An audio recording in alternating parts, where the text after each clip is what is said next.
Okay, very good morning, my dear all students. And dear students, today's topic we are starting chapter 3rd data handling. आज हम data handling का chapter start करने जा रहे हैं. तो इसमें हमें कुछ टॉपिक्स हैं जिनके बारे में जानना बेहद ज़रूरी होता है. बच्चों, मैं आपको पहले इन टॉपिक्स के बारे में, इस पूरी चैप्टर में हम कौन कौन से टॉपिक पे डिस्कस करने जाएंगे. कलेक्टिंग डाटा, डेटा जो होता है, कलेक्टिंग डेटा या इसको ऑब्जर्वेशन भी बोलते हैं.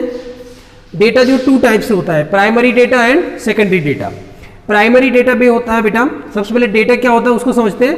डेटा जो हम जानकारी या इंफॉर्मेशन कलेक्ट करते हैं उसको हम डेटा बोलते हैं या ऑब्जर्वेशन बोलते हैं. अब आपने किसी चीज़ के डेटा इकट्ठे किए, किसी की इंफॉर्मेशन इकट्ठी की. सपोज दैट कि आपको पता करना है कि आपकी कॉलोनी में कितने स्टूडेंट्स ऐसे हैं जो क्लास 7th में हैं. तो आपने जो उसकी इंफॉर्मेशन कलेक्ट की है उसको आप डेटा कहेंगे. अब सपोज दैट आप पर्सनली एक एक घर जा करके डेटा इकट्ठा करते हैं कि किस घर में कितने बच्चे हैं जो 7th क्लास में हैं. तो आपने खुद वो इन्फॉर्मेशन कलेक्ट की है, तो आपके पास जो इन्फॉर्मेशन आई है वो प्राइमरी डेटा हो गया. ओके, अब सपोज दैट कि आपने वो ले करके जानकारी इन्फॉर्मेशन मुझे दी. अब मैं डायरेक्टली किसी पेरेंट्स के पास या किसी होम पर या किसी घर पर नहीं गया था, मुझे इन्फॉर्मेशन जो मिली आपके थ्रू मिली. तो प्राइमरी आपके पास डेटा है, सेकेंडरी डेटा मेरे पास आ गया. ओके, फिर आते हैं हम अरिथमेटिक मीन क्या होता है.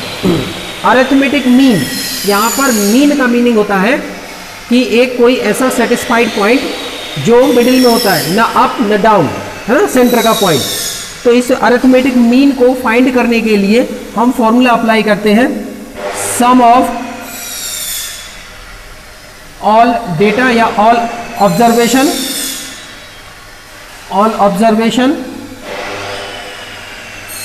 Divide by number of observation.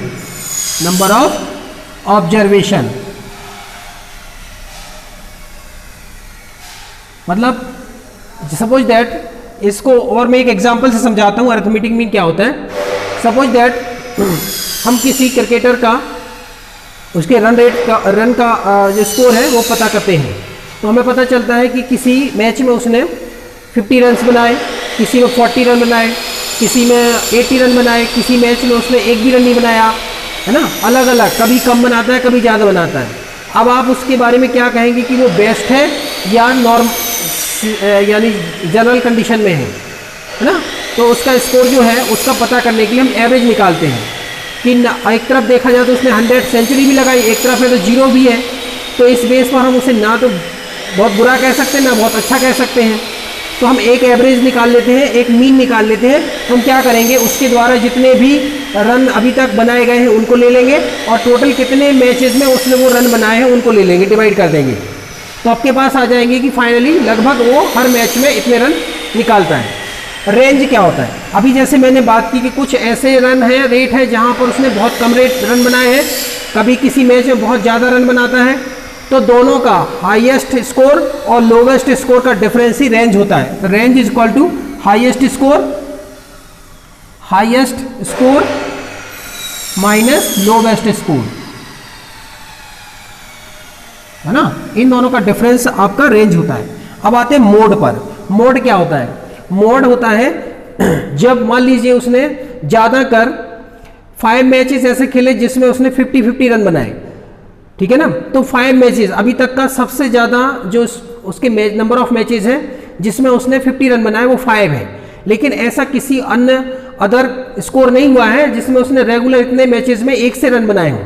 जैसे 50-50 उसने 5 मैचेस में बनाए, तो 15 मैनी टाइम्स उसने रन बनाए. ओके, 5 टाइम बनाए. बाकी अदर मैचेज में कभी 30 बनाता है, कभी 14 बनाता है, कभी सपोज करो कि 60 बनाता है, कभी 70 रन हुए, कभी 100 भी हुए.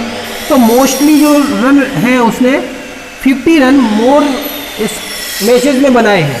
तो उसको हम मोड कहेंगे, उसकी जो वैल्यू हो जाएगी मोड वैल्यू वो 50 हो जाएगी क्योंकि 50 मोर टाइम आया. अब आते हैं मीडियन. मीडियन क्या होता है, मीडियन होती है मिडिल वैल्यू होती है ना. आपको पास जो डेटा है उनको इंक्रीजिंग या डिक्रीजिंग ऑर्डर में राइट कर दीजिए. जैसे सपोज करो इसी को ले लेते हैं, इसका हमें इन डेटा का हमें मीडियन फाइंड करना है, तो हम पहले इन डेटा को इंक्रीजिंग ऑर्डर में यानी बड़े छोटे से बड़े में जमा लेंगे। 14, उसके बाद आपका ले लेंगे 30, फिर 50, 5 टाइम है 50, 50, 50 और फिर आ जाएगा आपका 60, 70 और 100। अब इसमें देखिए 1 2 3 4 इधर ले लीजिए, 1 2 3 4 यहाँ ले लीजिए। अब ये मिडल में ये 2 नंबर बच गए 50, 50, तो इन दोनों के बीच में इनका जो स्कोर आएगा यहाँ पर वो मीडियन होगा। कैसे करना होगा, अब सिंगल बचता तो हमारा आंसर सेम हो जाता। अब यहाँ पे हम 50 + 50 डिवाइड बाई 2 कर लेंगे, ओके, यानी 100 डिवाइड बाई 2, तो फाइनली 50 जो है मीडियन आ गया। इसको डीपली हम फिर चैप्टर जब स्टार्ट एक्सरसाइज में चलेंगे तब करेंगे इसको। प्रोबेबिलिटी मतलब होता है बेटा चांस, है ना। सपोज दैट कि कोई 10 बच्चे रेस करते हैं, अब उसमें चांस है कि राम फर्स्ट आएगा या श्याम फर्स्ट आएगा या मोहन फर्स्ट आएगा या रवि प्रसाद फर्स्ट आएगा, फर्स्ट कौन आएगा अभी ये नहीं कहा जा सकता।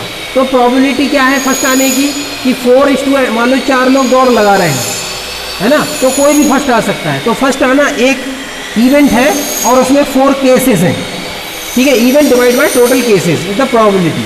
जैसे हम सिक्का कॉइन उछालते हैं, अब उसमें हेड आने की प्रोबेबिलिटी क्या है, तो हेड एक इवेंट है और उसकी टोटल चांस 2 है, वो हेड आ सकता है या टेल, तो this is the probability. Chance 50-50 के हैं, हेड आ भी सकता है, हेड नहीं भी आ सकता, ओके। तो इस तरह से अभी हमने इसको इस वीडियो में मैंने इन टॉपिक्स को एक्सप्लेन किया है। नेक्स्ट वीडियोज़ में हम फिर कुछ क्वेश्चन को सॉल्व करेंगे, ओके। तब तक आप इसको रिवाइज कीजिए।